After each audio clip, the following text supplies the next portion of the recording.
Good morning everyone! Yan, yung narinig niyo po kanina, yun po yung bagong album, kasama po sa bagong album ng JA1 Canada. And God is good. Yan, praise God. Medyo malamig na, kaya medyo naka-jacket na po ako dito. Well, alam ko linggo ngayon dyan, at ang bawat isa ay nakahanda para sa gawain. Bibilisan ko lang po. At pagbati po kay Rev Esper, Tuding Brucal, Chrissy Perez, and thank you for sharing, Chrissy Perez. More blessings to you. Alam nyo, pagka tayo nagtutulungan, malaking bagay yan. Marami tayong mga taong napapasaya at nabibigyan ng mensahe. Well, ang gusto ko i-share is something na na-share ko actually to sa J1 Calgary, no anniversary nila. Amazing Victory. Isa po sa naging title din ng ating anniversary naman sa Pilipinas. Sister Angel de Chavez, God bless you. At purihin ng Diyos. Yan, nag-ayusin ko lang ng konti. At si Claire Vinjola, thank you very much for watching. At sa oras na ito, tutuloy ko na po. Psalm 20 verse 6 to 9. Now I know that the Lord will give victory to His anointed King. He will answer him from His, sabi nga rito from His holy heaven. And then, with mighty deeds of His powerful hand. The next verse po, sabi po dito, some rely on chariots and others on the horses, but we will boast in the name of the Lord. They will sink their knees and fall, but we will rise, stand firm, give victory to the King, O Lord. Hallelujah. Yan po yung mga sinabi ni David at kanyang kailingan. Bigyan siya ng tagumpay na nanggagaling sa Panginoon. Tayo po'y manalangin. God, we thank you so much for your words. We pray that you will continue to be with us as we continue to know you more in a deeper and personal way. Let your name be exalted in Jesus' mighty name. Amen and amen. Ayan, tuloy-tuloy po tayo. 3 summary po ng ating binasa. Merong victory sa Anointed King. At ito yung hari na sinagot niya ang panalangin. Yan. Yan po si David. Pag natin talagang nalangin siya kay Lord, pastor, hindi naman connected sa akin yan. Malalaman natin mamaya-maya. Pangalawa, ipinagmalaki yung kayang gawin ng Diyos. Yan po yung amazing victory.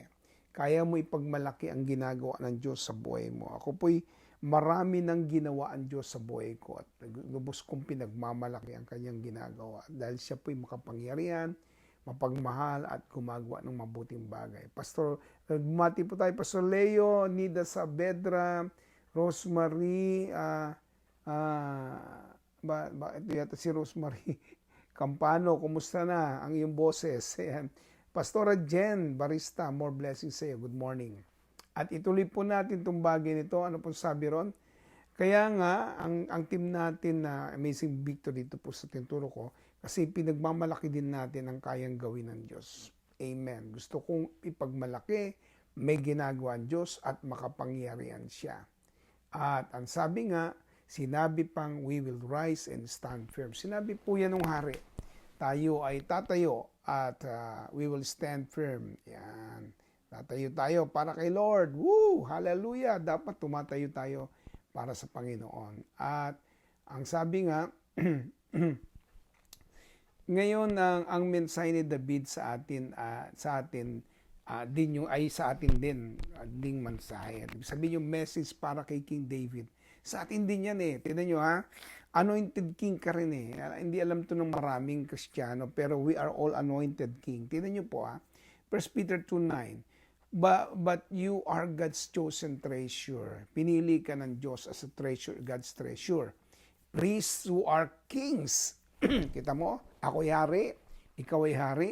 Sa harapan ng Panginoon, lahat tayo mga hari. At pagbati po kay Pastor Bobby Parel Abat, more blessings sa inyo.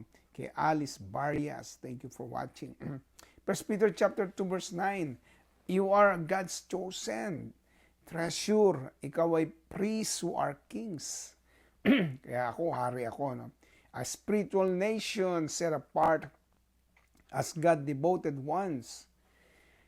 He called you out of darkness into to experience His marvelous light. And now, He claims you as His very own. He did this so that you would broadcast His glorious wonders throughout the world. Kita nyo yung amazing victory, binobroadcast mo talaga, no? Ayan, thank you, Rosa. Nagpa-practice ka na pala. Sige, sa Sunday, bukas pala, no? Ang sabi ni Pablo sa atin, ito po sabi niya, biglang hindi yata nabura yun. No? I-detalya natin ang lahat ng Psalm 20 verses 1 to 5. Sabi niya, in your day of danger, may the Lord answer and deliver you.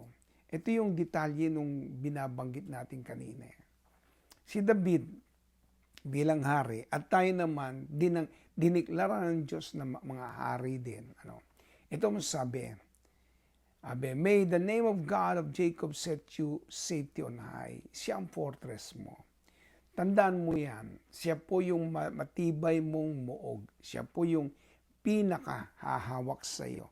Whether you like it or not, as you are being called as priest and king of God, I tell you, God is your fortress.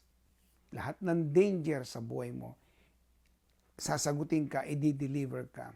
At yun ang pangalan niya at makapangyarihan. Ayan, pagbati po kay Alice Barrias at kay Pastora Malu Calves, ayan, at si Marian Bawan Regidor, God bless you, Marian. At ituloy natin, sabi pangalawa, may supernatural help be sent from His sanctuary and He support you from Zion's fortress. My great provider, yan po yung amazing na ginagawa ng Diyos. Niligtas ka. Maraming pagkakataon nung una, siguro nasa danger ka, niligtas ka ng Diyos. Naku, pagka po yan binalik-balikan mo sa buhay mo, anong mga panahon na niligtas ka ng Diyos, inalis ka sa danger. Pangalawa, yung marami kang pangailangan, siya naging great provider. Hallelujah! Naku, masasabi mo sa sarili mo, grabe talaga ang Diyos.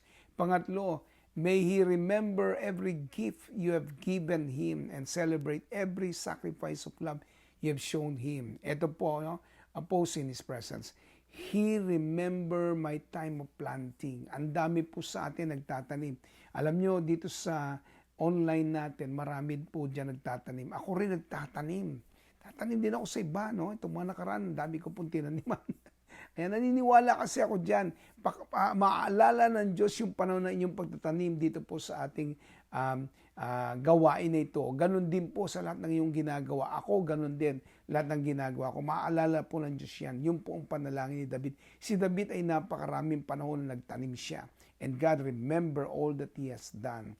At pagbati po kay Eliza Ramos at salamat sa pag-amen po. Pastora Jen Barista at Rev Heniel Abad Kerbin. Ayan, grabe si Lord. Amen.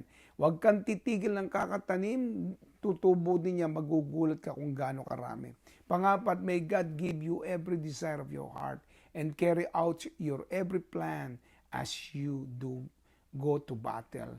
Baback upan ka ng Diyos para ma-fulfill yung desire mo, yung plano mo, may super back up ang Diyos. He is amazing. No? Amazing victory.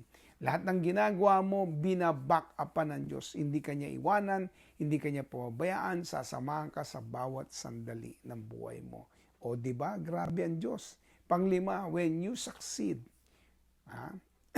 we will celebrate and shout for joy. Flags will fly when victory is yours. Yes, God will answer your prayers and we will praise Him.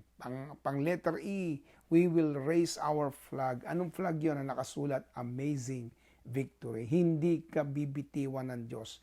Ang tagumpay ay laging dumarating. Naku, salamat sa pagtanim.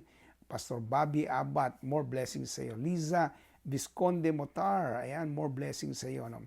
Kung tutuusin, ang gandang makita ang sarili natin na sinisigaw natin, we have amazing victory. May gagawin ng Diyos. May matindi siyang gagawin. Ano? Sa Lucena, ito po yung madalas nilang banggitin lagi-lagi. Ano? At nandiyan din po ako. No? Ano sabi diyan? The best is yet to come. That is how amazing victory is being formed. Grabe si Lord. Grabe sa kanyang ginagawa. Hindi ko na po pakakabahan. Alam ko meron po tayo dyan mga Sunday services na nagagawin sa ating po mga lugar, pero magbibigay po ako ng announcement. Bukas hindi po ako makakapag-share dahil gabi rin po yung ating gawain dito. Ano? At siyempre, bigay po natin yung final word dito. Ano? Final thoughts. Ang magandang gagawin at ginagawa ng Lord ay laging amazing. Tama nga naman, lagi naman amazing si God. Amazing sa kanyang ginagawa, amazing sa kanyang pagkilos, ginagawa ng kanyang makapangyarihang kilos. Pasensya na yung pagkakagawa ko diyan ng Tagalog, mali-mali. Ginagawa ang kanyang makapangyarihang kilos. Kaya naman, ako ay di natitinag at laging magtitiwala sa Kanya. Alam ko pag nag-trust ako kay Lord, may gagawin siya. Alam ko kahit napakalayo po nitong Quebec, papunta po na pagka po ito po nilipad ng aeroplano, nag-fly ka from 5 to 6 hours. Pag ito naman ginamitan mo ang sakyan, siguro mga more than 2 days galing po ng Winnipeg. Pinuntahan ko. Anong reason ko? May gagawin ng Diyos sa JA1 Quebec. Nagtitiwala ako sa Kanya. Amazing ang Kanyang victory. Maraming mangyayaring pagkilos niya at pagdaloy ng Kanyang kapangyarihan. Ganon din naman kayo. Bakit ko ginagawa itong online? Naniniwala ako. I-bless kayo ng Lord. May gagawin siya. We will shout God's amazing victory. Magandang umaga po sa inyong lahat. Naniniwala ko may gagawin po ang Diyos ngayong araw na ito. Medyo ang Pilipinas nakanda sa kanilang gustong gawin, pero tayo hindi po yun ang ating gustong mangyari at tignan. Gusto po natin gawin ay yung pagkilos ng Diyos na siya ay maluwalhati. Ang Diyos po ay maluwalhati sa ating mga buhay. So tayo po manalangin sa oras to. Lord, salamat po sa aking mga kapatid na sumama ngayong araw na ito. Binibless ko ang lahat ng gawain sa Pilipinas in Jesus' mighty name. I-anoint mo ang lahat ng mga pastor, maranasan ang iyong kapangyarihan, makita ang iyong pagkilos, makita ang iyong paggalaw. Alam ko, Panginoon, walang imposible sa iyo. You will all bless the Philippines more and more. At ang bawat gawain, grabe yung anointing ng mga pastors na tatayo ngayong araw na ito. Grabe yung kanilang mararanasan. Grabe yung pagkilos mo, pagsama mo, yung wisdom, yung knowledge, yung presence mo. Woo! Hallelujah!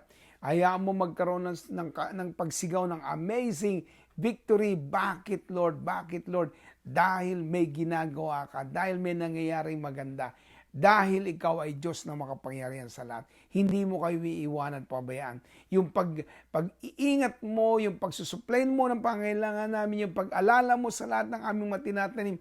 In Jesus' mighty name, Lord, hallelujah, magaganap lahat yun. Yung mga guidance mo, yung plano namin natutupad in Jesus' mighty name.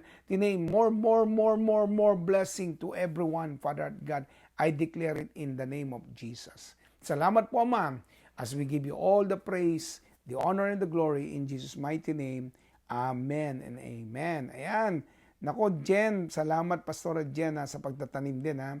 And then, si Babes Rosel, God bless you. Sister Baby, Jade, Michael Barros, God bless you.